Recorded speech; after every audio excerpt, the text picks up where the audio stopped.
Okay, lads, so we're going to go back to our narrative writing again today. So we're just checking the introduction of our text, right?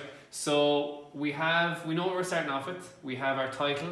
So it's who put that there. So like we said, your opening has to start off with some form of action, dialogue, set the scene. So it can't just be, once upon a time, early morning, late one night.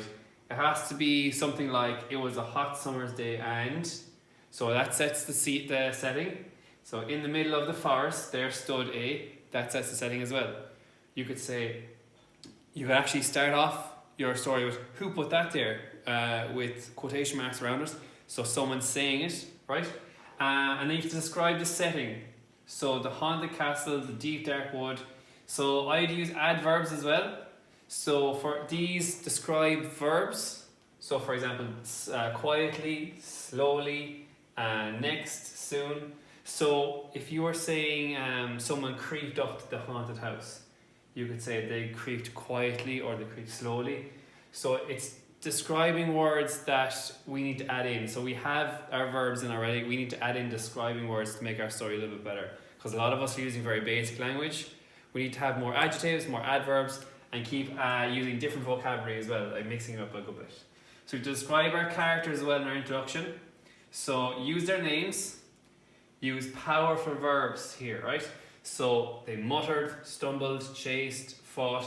So not just they went, they like, they go. You need specific verbs, right? We don't need generic ones, we need specific verbs. If you want, look up online at the thesaurus, right?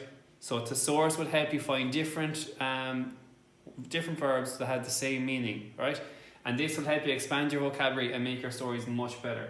So instead of using, they went 3 or 4 times, you could say, they strolled to the house, they ran to the house. And then you can add some adverbs in and say they ran quickly to the house. Okay, so if we compound all these together, we can get a really good story out of it. So we have to describe the character's feelings as well in our story. So in our story, who put that there? You have to describe the feelings of the character. Maybe the character who first found the item, who put the item there. So there's loads of different angles you can take on that.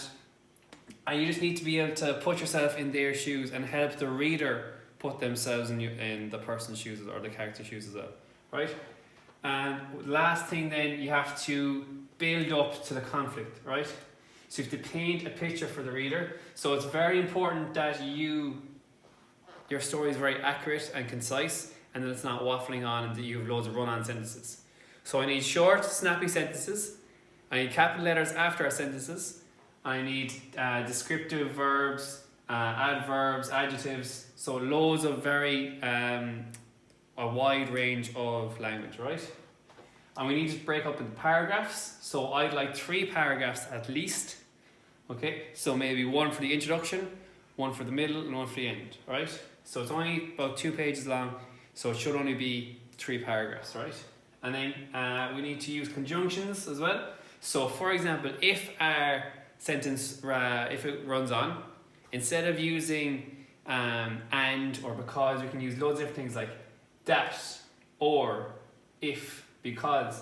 So try using a variety of conjunctions so we're not using the same ones over and over again, right? And I've not seen anyone use dialogue yet.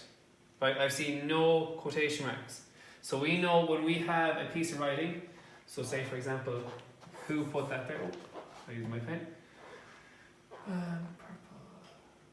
So, who put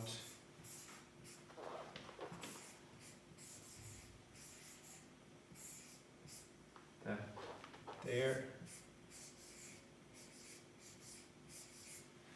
This is a question, so what we'll do is we'll put our quotation marks, put them in red, so they go at the start of when the person starts speaking, and then at the end when the person stops speaking. And then we're going to put a comma on the bottom line, and we're going to state who said it. So for example, we could say, shouted, and then whoever, right? So it could be anyone. So you have your dialogue, your quotation marks at the start and at the end. You have your punctuation here, and you have your comma just after whatever someone has said to show that you've ended your quotation and that you're still continuing on with the sentence, so it's not a new sentence. And then you can say who said it, you can say something else happened. It helps you to describe who is saying the items, and it shows more concisely who's talking at the moment, right? So do that for me, please, and come back to me with your introduction and your middle section completed, right? Bastards.